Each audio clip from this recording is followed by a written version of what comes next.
just to summarise what we've already heard this morning, we've had Barry come and talk about some amazing tech tools. To start off with, we've had you share some of your tech tools at the table, which was overridingly ChatGPT. We've had Barry come and talk about some for estates flavour.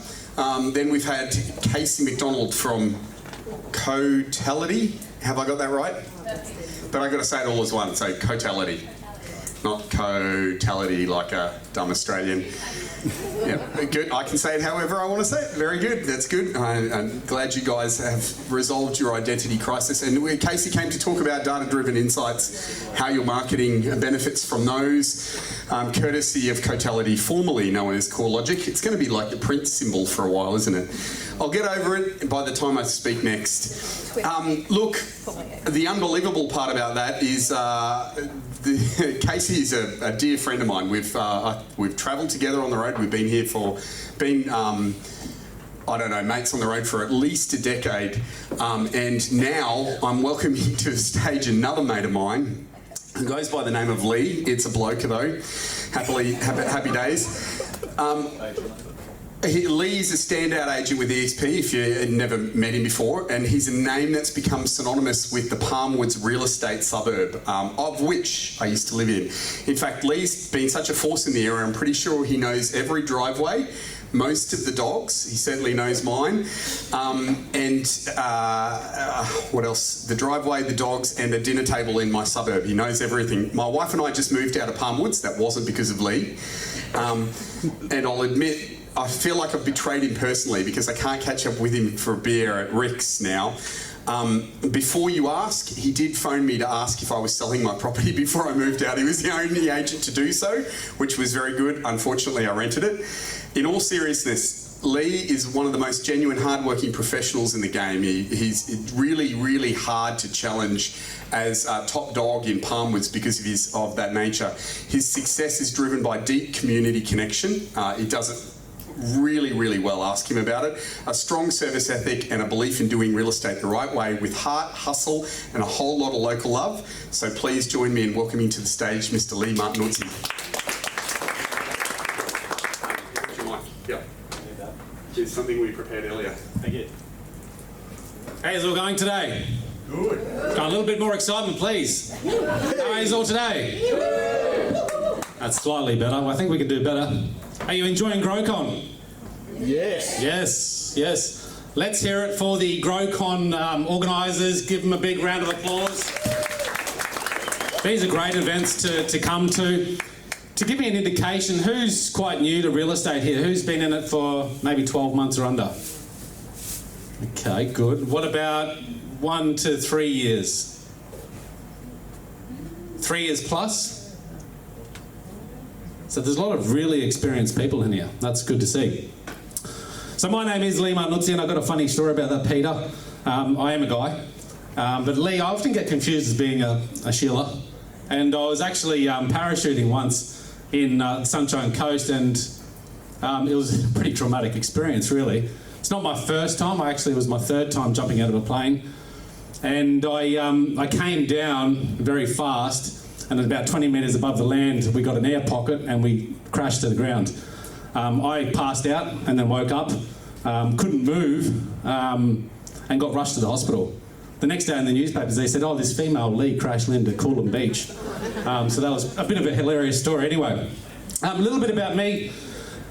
I love real estate. I'm a passionate real estate enthusiast. I really love what I do. I'm usually the bloke sitting down there at the back, keeping to myself, listening and observing. Not the one up here, but they asked me to come up, so I'm happy to ramble on for you today.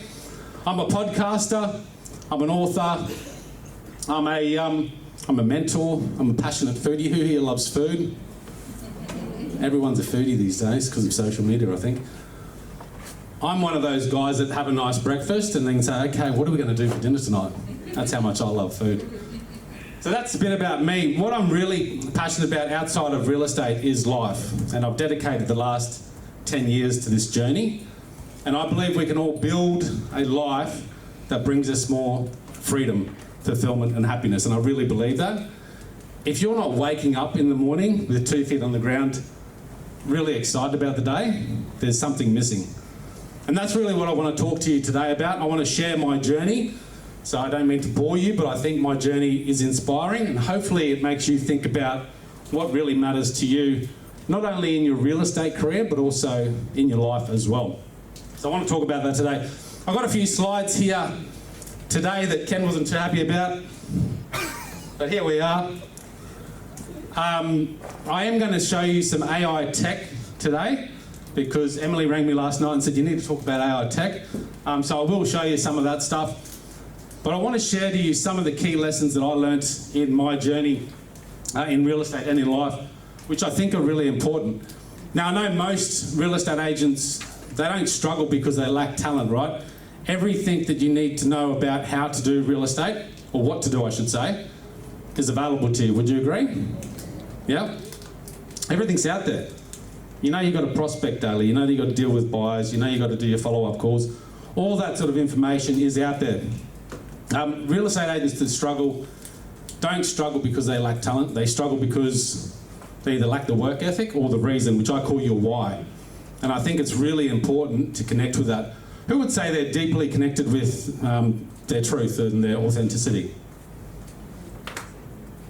So a few hands went up then, a few more. So give your hands up high. Do you think you're acting from your vision, or do you think you're working from a place of extrinsic values and ideals that society has created for us? All right, that's where I want to come from. Work ethic is something that I've always had. I started real estate back in 2012, and I hustled. I hustled really hard. Work ethic is your ability to show up, do the work, and stay consistent. Your reason is something I really developed later. And I want to talk about those today because I think they're really important. I come from a retail management background.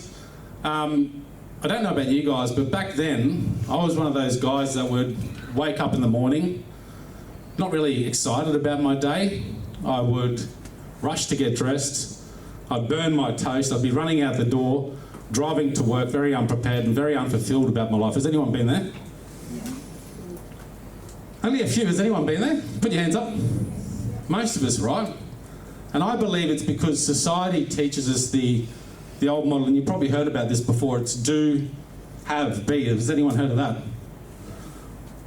A few people. So do, have, be. And this is what I learnt in life.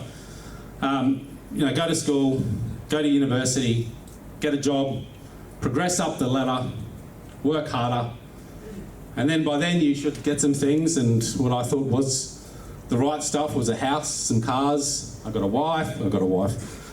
I lost a wife too. But all those things that I thought were important, I found myself in my retail journey very unsatisfied. And I know from statistics that 85% of people aren't happy with their jobs. Now, I don't expect you to put your hand up, but there's a lot of people that are unsatisfied about their jobs in this world. And I was one of them. And I know that if you're not happy with your work, that affects your home life. Would you agree? Yeah. And if you're not happy at home, that'll affect your work life. And I guess you'd agree to that too. Yes. And I've been on both sides of that. And when I left retail, I said, screw this. I used to avoid going home because I just didn't like life. I remember getting up and watching the news, Sunrise. I remember the cash cow. Anyone know the cash cow? Anyone still watch Sunrise? Be honest. I bet you it's still very much the same, right? Someone actually said the other day they brought back the cash cow. How exciting. But what a boring existence. And I used to avoid going home. I'd grab a couple of beers at the shop and go sit down the jetty and I'd just think. And that's really what helped me change, is just time to think. And I started to think about what's really important about my life. And it wasn't the retail job I had. So then I found this cool role as a real estate agent. And I thought, here we go. This is an opportunity to have freedom. I was sick of clocking on and clocking off for the man. And it gave me uncapped earnings. So in retail, I would earn as much as the person next to me, but potentially working a lot harder than them. In real estate, I could work really hard, and work ethic's always driven me, but I could earn a lot more. So I was excited. I jumped into real estate, I grabbed the real estate handbook, I put on the suit and tie, and I became what I call a real estate wanker. Can anyone relate? A real estate wanker. That's what I was. And for 3 years, I successfully navigated the road as a real estate wanker. And that's the truth, because what I did is went out there and I looked around and I said, what is the real estate doing? Okay, I'm going to be like that guy. And my vision board back then were these fancy BMWs. I don't care for cars, but that was on my vision board. Fancy houses on canals. I don't really care for that shit. And that's what my vision board was. But I had success. And a few lessons that I want to share with you in my first 3 years of real estate, which I still believe in now, and that's work ethic, right? I did $200,000 in GCI in my first year. That's back in 2012. Anyone work back in 2012? It was a tough market. Lots of listings, hard to get a sale. So $200,000 GCI, I was pretty happy about that. I gave up half of my commission to the agency I work for. So I was only taking home 100, but it was still the same as what I was getting in retail, so I was pretty happy. But again, I got to a point at the end of that journey, and I remember one day I was delivering flyers, and I just stopped and I went, what am I doing? How can I maintain this longer term? And again, just that moment in my life where I thought, oh, this is rubbish. So I'll get to that next journey, but a couple of things that I think you really need to focus on in real estate. And again, it's all available for you to do if you want success in this business, but you've got to hustle and you've got to work at it. So small daily actions and good routine, consistency, it'll compound over time. Now, we're all very short-term driven, we're very impatient, and we want results today. Real estate's not that way necessarily. I know some people have great success very quickly, but you have to keep going at it. Who gets on the phones daily and prospects? No, Nigel does. So a few of you.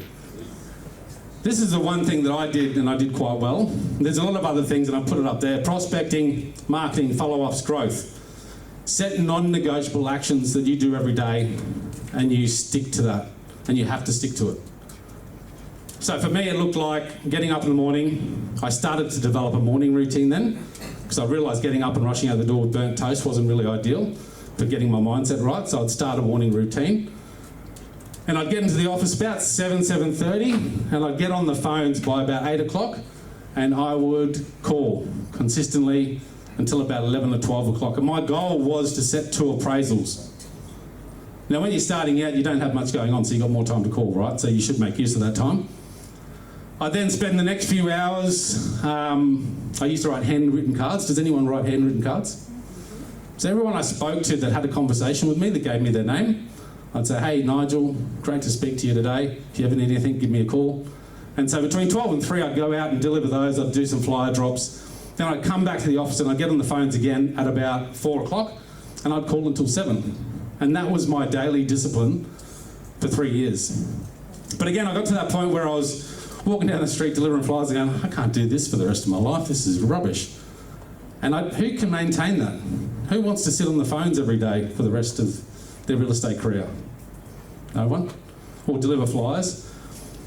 Anyways, not long after, we had a trip to Tasmania and we did a hike. I had a 3-year-old and an almost 1-year-old then, and I was driving down back from this hike with my wife, and I said, I think I'm done. Do you want to go overseas and live over there?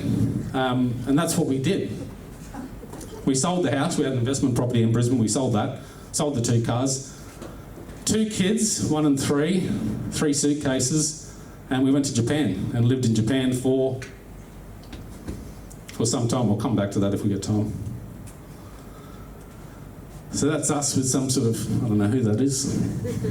Anyway, happy family. This was a pivotal moment for me, because work ethic's one thing, but you really need to connect within here. If you're not driven from here intrinsically, you won't have the fuel and the energy to keep on going and doing the hard shit and going through trauma, going through challenges that life will deliver you and the challenges that real estate will deliver you. So I really think you need to connect in here. And in Japan, I did that. I started a podcast called the Hit and White Podcast. And that's a self-improvement, personal development podcast. I've been doing that for 10 years now. Just recorded episode 1122. Something I'm very passionate about. And I continue that here in Japan. I started writing a book as well. And I remember one day I used to do this loop. I lived in a place called Anakashi in Japan. Has anyone been to Japan? You probably don't know this place. It's not big city Tokyo, it's rural. And I was jogging down this street one day, and I had this moment that I've never really felt before, and it was this deep sense of happiness. It was quite profound. I don't know if any of you can relate to that sort of feeling where you just felt really content with life. Put your hands up if you can, a few of you. There was a moment for me that I had that, and I looked at life and I thought, fuck, I figured it out. I really did. I thought I got it. And I did. I started working from here. I started to know how I want to be, how I wanted my life to look, what my values were, and then I started taking actions aligned with those. And I think that is the most powerful thing you can do in life, in real estate, but in life. So I did all that. Japan was really cool. I worked part-time. It was a lot of fun. I was teaching. It was quite rewarding. But financially, it wasn't rewarding. And I still had big goals in my life. So we went back to Australia, and I wrote a book. There you go. That's my book that I wrote. The Ultimate Life Map. So we went back to Australia, and I sort of worked in marketing, digital marketing startup companies for a year, because I didn't want to get into real estate, because that first 3 years kind of put me off it. The industry has this bad taste, right? And I didn't really like that. Can anyone agree and relate to that? There's like this anger between real estate agents. We fight one another, and it's really rubbish. I'm a big believer that we can share what we do. And I'm also a big believer I can share what I do, and most people won't do it anyway, because that's the work ethic. But what I've realised from my journey, and I'm speeding this up a little bit, is that you can build success your way.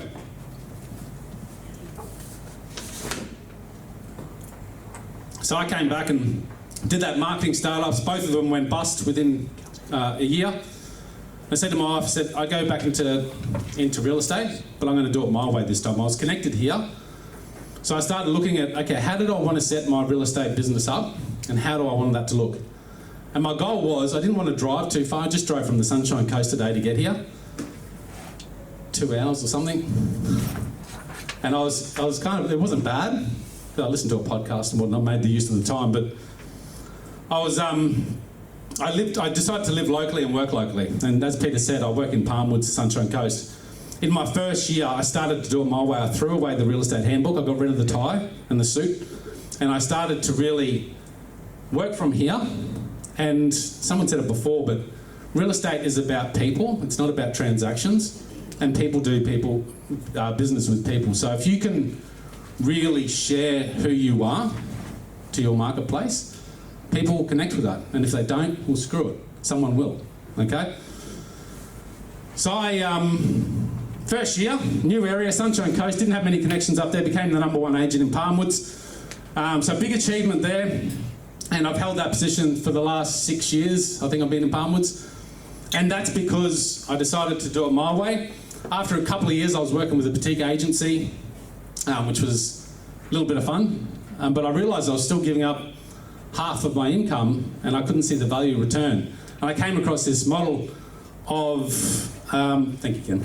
I came across this model of EXP, which aligned with what I wanted, right? And they gave me the opportunity to be myself as an independent agent with a network of, back when I started, there was 15,000 agents, and now there's close to 90,000 agents. So it's a good model. Anyway, I joined them, doubled my income, and I had a really good life. I was cruising along. Growth and happiness, should I talk about that? Who's interested in growth? Yeah, a lot of people. There you go. So I'll go back here. Ken just said I got a bit more time, so. Can you see that model there? Well, the map? Not clear. Not clear. Ken will send this to you after this anyway, so you can have a look. I developed this based on my research, and again, 1,000+ episodes interviewing amazing people from all across the globe. This is how I created this. Also a lot of self-reflection. So I believe you need to create your life compass, and that focuses on your values, your dreams, your goals, your skills and talents and your needs and desires. And then that's the B part, right? So remember before I said do, have, be? The model needs to be flipped around. So you need to know how you want to be in life. That's really important. And then you need to take action based on that. That's purposeful action. And then you'll end up here. Now, if I was to ask you today, what is the one fundamental driving motivation that makes you do everything you do daily? What would you say? Anyone? Tracy? Yes, the wife is a good motivation. Anyone else? Health and happiness. I looked at this for a long time, and when we talk about happiness, people think of this superficial, surface level bullshit. That's not happiness. That moment in Japan that I had, that was happiness. And that's why I believe you need to really come from here for anything you do.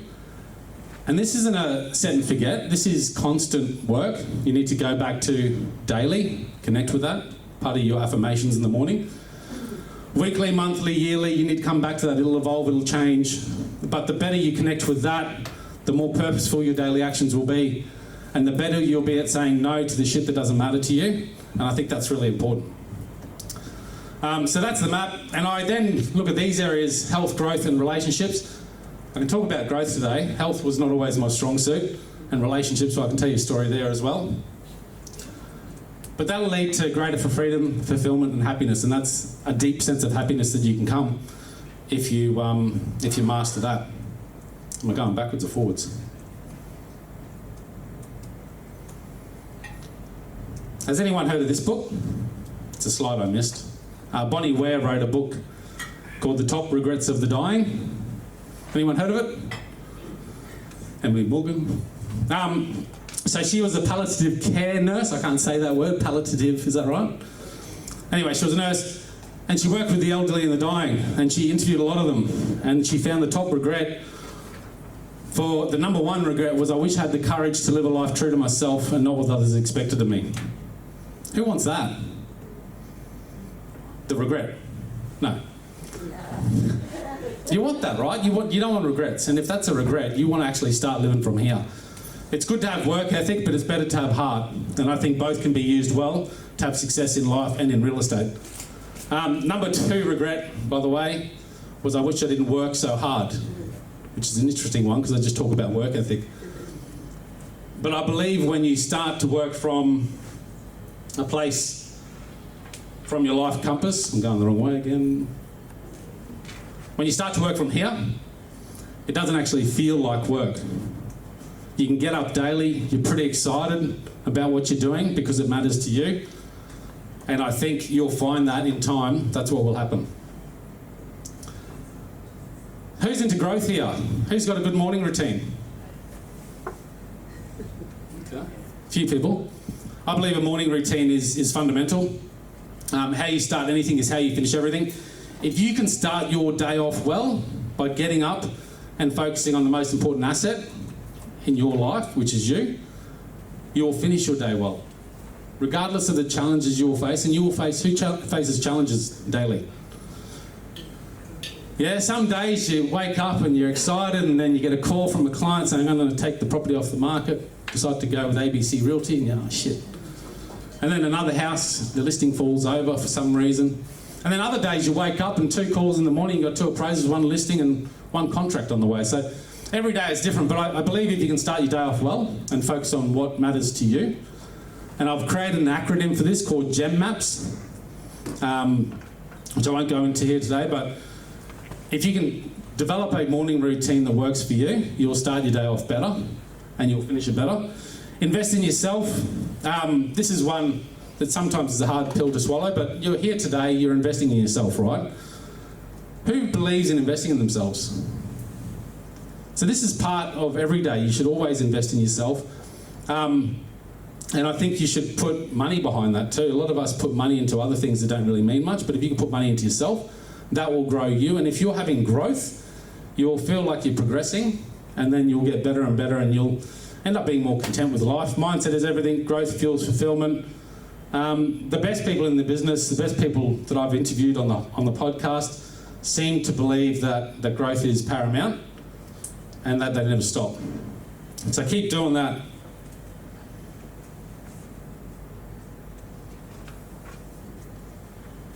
Who reads? Yeah. I started reading a lot of books when I started the podcast, and it changed my life. These are what the successful people do. They hire mentors, coaches, they join mastermind groups, they continue to learn. They listen to podcasts, they start a podcast. I started the podcast selfishly so I could learn from these successful people. So I think you need to focus on growth. I'm going to share a bit of a personal story here. I was doing quite well. It was 2022, March the 22nd of 2022 actually. It was a Tuesday. I had an appraisal in the morning about 11 o'clock and I was driving home from that. At the time I started to, I was doing a swim most mornings, and that Monday I missed it because I wasn't feeling well. Tuesday I missed it again. I thought I'll go to the pool and have a swim. My old man used to go to swim there as well at about midday. And that particular day I drove in there, I thought, oh, screw it, I'll get in there and I'll do the pool, because I wanted to change my mood. I was feeling a bit down. And I think if you can change your physiology, you'll change your mood. So if you're ever feeling down or not quite happy, go out there and do some exercise. This day in particular, I walked into the pool, checked in, said hi to Mark, and I was walking into the change room and this guy started running towards me, and it was all quite very slow motion but very fast paced. And I thought, geez, that's a bit strange, this guy just running, he looked frantic. And immediately I saw this bloke in the pool floating. It was my dad. And so I dropped everything, ran over to the side of the pool. My dad was a big bloke, I couldn't pick him up. But by that time, Mark was there and a few other guys, and we lifted him out of the pool. And we sat there, I was sitting sort of kneeled down, his head in my lap, so he didn't choke. And we tried to resuscitate for 40 minutes. Unfortunately, my dad had a stroke that day that ended his life pretty quick. And that was a pretty tough day. And I think a lot of us have been through this sort of trauma. And it teaches us something pretty important. The good news is, and Dad would have loved this, I didn't have to wipe his ass in old age, so that's good, right? But balance is hard and it's essential. And balance is one of those things that I never really got the hang of. And I did what I thought my dad would do, and that was work hard. So after that day, I was kind of like the rock for my family. I've got 3 older brothers and a mother. And I was like the rock for them, so I was taking all their energy on and I was just holding it all together as best I could, and I just kept working hard. And I actually got awarded that year, despite all that, #1 international agent with EXP. So it was a big moment. And I kept pushing on, kept fighting. There's a video there that I won't show you today. We can show you that another time. And a year later, almost to the date, I'd sort of blocked everything off. A year later, my marriage ended. So that was another blow. And I was hurting, but I kept pushing on until the point I couldn't push anymore and I broke. Has anyone been there where you just burnt out and you just sort of, shit, I don't know what to do? A few of us, right? That was a pivotal moment for me. I look back at everything I learned over the last 10 years of the podcast and all that sort of stuff. You don't have to do this alone. Life or real estate, there's people there to help you. And at that point, I made a decision to hire a coach. I hired a coach through the Brendan Bouchard coaching. Does anyone know Brendan Bouchard? A few people, he's a motivational speaker. I joined his coaching program, and the primary purpose I did that, and it was a great expense, $15,000. I wanted to find balance, and obviously I couldn't do it alone, because I came to this point where I was just like fairly broken. And so my point is there really, if you're struggling or finding it challenging in real estate or in life in general, go out there and ask someone. There's so many people out there that would be more than willing to help you for free. And if you really want to progress more rapidly in a particular area, for me it was balance at the time, go out there and hire a coach. It'll make a big difference. Can tell you now, hiring that coach, $15,000, I've got 2 more coaches now, so I've got 3 coaches helping me in different aspects of my life. The biggest investment I've made, but the best investment I've ever made too. So I'd go out there and hire a coach. A couple of key takeaways from balance and why I think balance is important. We got time? Yep. Good. Like anything, you schedule time for prospecting, right, everyone? Yep. So 8 to 10, you're prospecting every morning. Who schedules time for prospecting?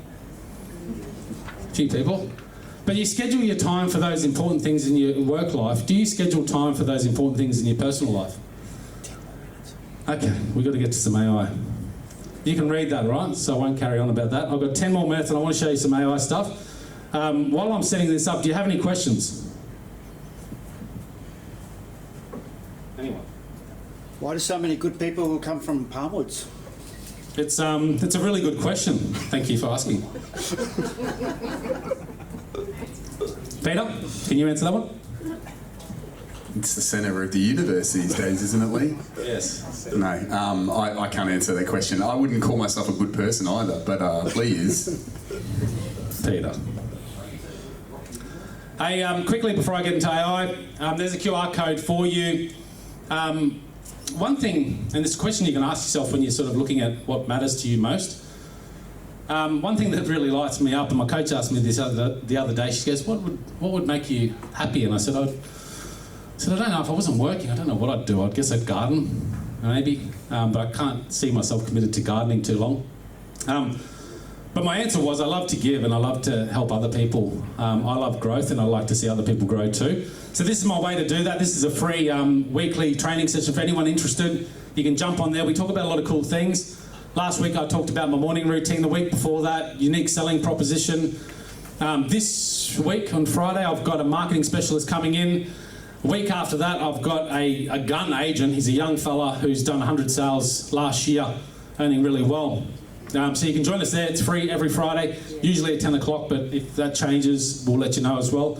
Ken will send this out to you guys too. For those who are interested, you can register later. But please join us on Fridays. Who wants to see some AI tech? Yes. All right, that's it for me, Peter. No one wants to see it. Who wants to see AI tech? Yeah. All right. This is live. This makes me nervous. Who uses AI?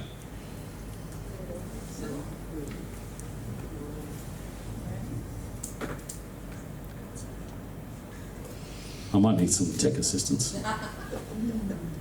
I'm not a really big tech person, right? I'm pretty shit with tech. But I think it's important to stay up to date and try and do your best with it. And so that's what I do. And you'll see that now with tech. So, what I can do, I actually had this set up today to record me, but I don't think it's worked, so we'll get rid of the phone. Who uses ChatGPT? That's the primary one. Okay. Who uses anything beyond that? A few of you. There is so much out there that it just boggles me. Don't get distracted by all the shiny stuff. Focus on what's important, your daily activities, prospecting, marketing, growth, and whatever else I told you before. Focus on those things, and if you get time, schedule it in where you can spend 2 hours a week on AI. Because I think the biggest thing you'll do, and these events are a cause of it, and so is the whole industry, you'll get distracted by, hey, sign up for this, get this platform, do this, get Otter AI, and then you'll get distracted by that and you'll stop focusing on what's really important for your career in real estate. So just a word of warning there, and I've spent a bit of time on this stuff. So Otter AI is an AI platform that can record your conversations on Zoom. So let's say you have a Zoom meeting, right? And it can create transcripts, and I can show you this one quickly for those interested. Yeah, it doesn't seem to want to work. All right, so my podcast, for example. Podcast used to take me ages to edit and to come up with some copy. I used to write it all. Now I don't have to worry about it. It's great. So this will actually record my full conversation. This was an interview I had recently. And it was probably, there you go, 44-minute conversation. Pretty cool, right? I didn't have to do anything. It just took it all, put it in here. And then I go in here and I go, create some copy for my podcast post. based on the summary, and then it'll do all that, right? And then I can go over to ChatGPT. And again, I don't use this as well as some of the people in the room probably, but I use it enough, and it actually creates great efficiencies. So in here, we got a little bit more time, Ken? Yep. So in here, I can take the, I can take what Otter created for me, the short summary for my podcast, and I can say, hey, can you make some social media posts for this? And then it'll create social media posts. I can also use the video because I recorded it on video. Can you create the YouTube copy for me? So it does it all for me these days. I don't have to worry about a thing. Do you think that's pretty cool? That's nice, huh? All right, I use it, who uses it to write blog posts? A couple of you, okay. Peter sort of talked about it before. You can get it to take inputs. You can put in data there. Yesterday I jumped in there and I did my weekly, excuse me, I did my weekly real estate market update, which is coming.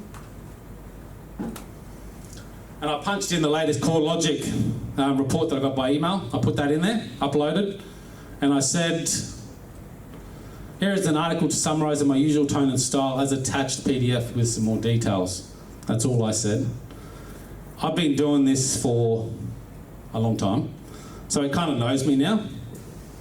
And it punched out, within a matter of minutes, an article. My summary of CoreLogic's recent report.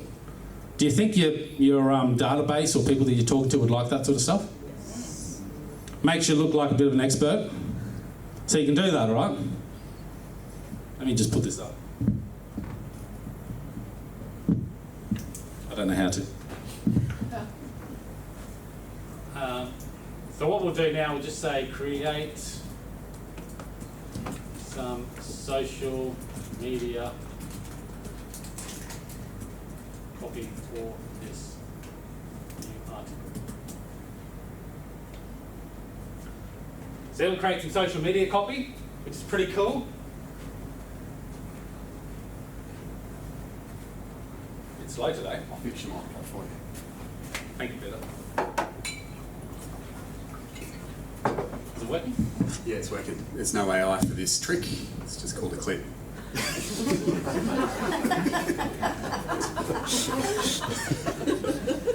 This is why I like the guy.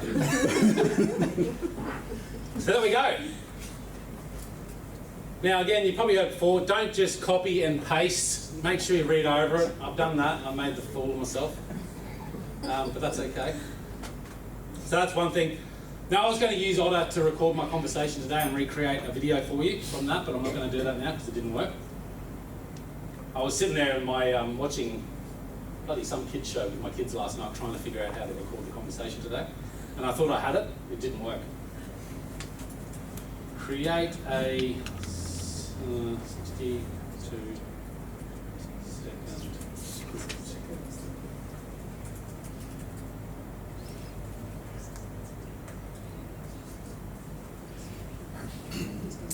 You don't even have to spell. I can't spell.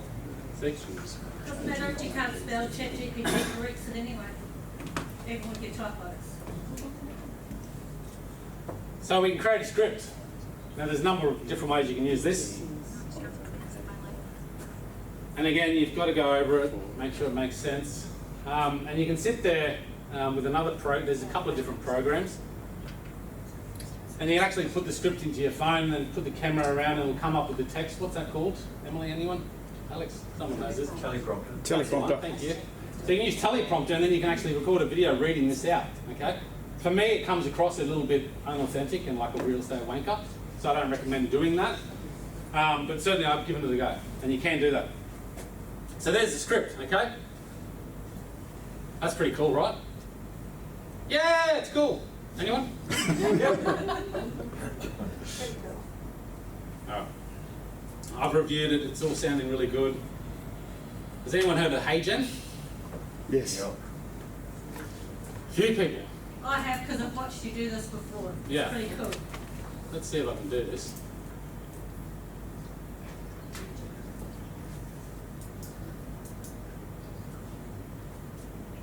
Very techy. I don't mind that picture. I was sitting in where were we? Miami. And it said, you need to upload a picture of you. This is when I started playing with it. Didn't have much time in there. I'll get rid of that photo because it's a bit embarrassing. And so you have to take a picture, have to upload some video content of what you've done in the past, and then you can put in whatever you want and it'll produce a video for you. I did this because we went to Miami last year for a conference and I didn't have time. I was probably having a few beers, having a bit of fun. And I was sitting there doing my weekly market update like I've just done, I've showed you. And then I thought I'll create a video because I didn't have the stuff around me to do that, right?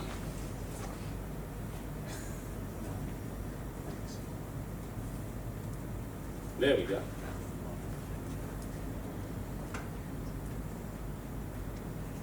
So that's pretty good.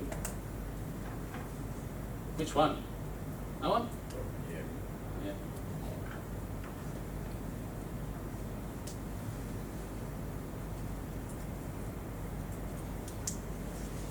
Who's nervous? Anyone? Fine. So this will take a little time to create. Give us a few minutes. Has anyone played with this before? Hey Lee, can we, there's a lot of stuff you've got there. Can we do a webinar with some of the stuff you've had to miss for everybody here? Because I'm sure everybody'd love to jump on a webinar and go through some stuff with you. Yep. Yeah, that'd be great. Absolutely. Like some of the things that you couldn't get to work. Oh, this is brilliant. Yeah.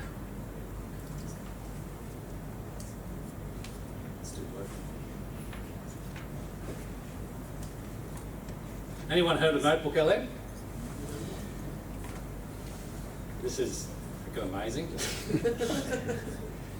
I'll keep an eye on this while it's loading, but I'll just quickly show you something here.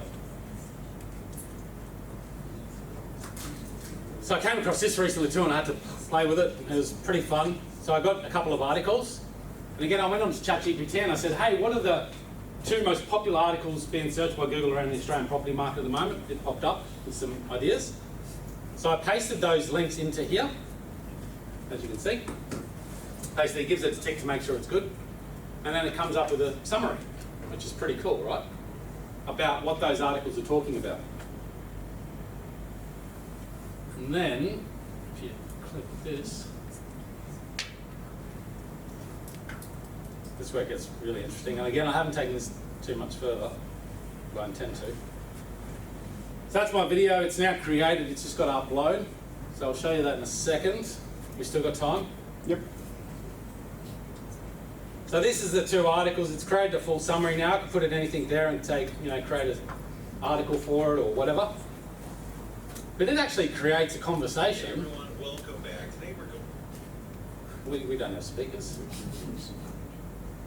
I wonder if I hold that next to that. Just hold it. Does that just unclick or do I have to ask chat? Just unclick it, yeah. Hello, hello. Just hold it right up to the speakers. Going deep, really deep into something that's been on your mind. Rental affordability here in Australia, and well, to be honest, it's not looking great. Yeah, no kidding. We've got 2 reports we're going to break down. One from Yeah. realestate.com.au people, and another from those data pros over at GrowCon.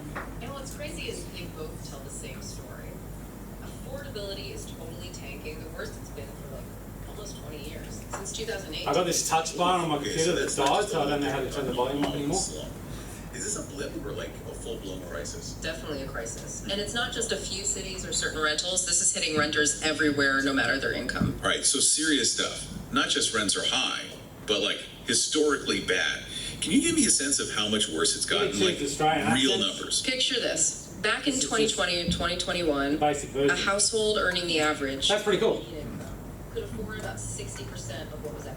That's a 20-minute conversation based on those articles between 2 people about the property market, which again, you could get creative and do some really cool stuff there, which I plan to. We might have to, this video's still going. Anyone got questions about anything?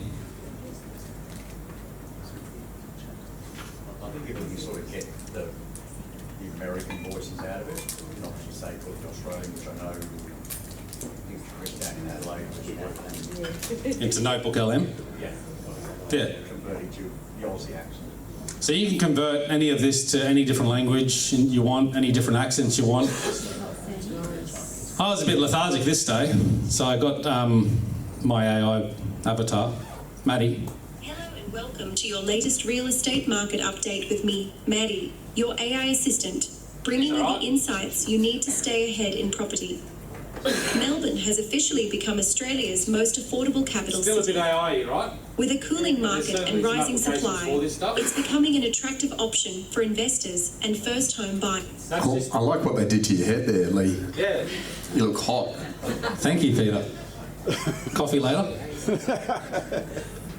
Okay, this is one. I did this at Christmas. I was just having a bit of fun with my cousin. Well, it's that time of year again. Christmas at the Martlesea household, where traditions meet utter chaos. Take Exhibit A, the gingerbread house. A battle of wills between my niece, determined to make a masterpiece, and my dog Denzel, equally determined to eat it before the icing even set. Spoiler alert, Denzel won round one. Then there was the Christmas light debacle. You know that classic scene from National Lampoon's Christmas Vacation? Yeah, that was us. Bit of fun you can have with this, right?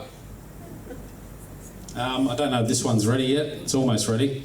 And we're running out of time. Yeah, we do. Cut. We do have to move on, I think, Lee. So there you go. That's live. If you want to have a look at this video, it'll be ready soon. Come and see me. And thank you guys for joining. Thank you very much, Lee. Look, I don't know how many public presentations Lee's done before. Lee, how many? How many public presentations done? Maybe two. Maybe two. And to get up and share a really personal story today takes a lot of balls. So please give him another round of applause. Great presentation. Thank you.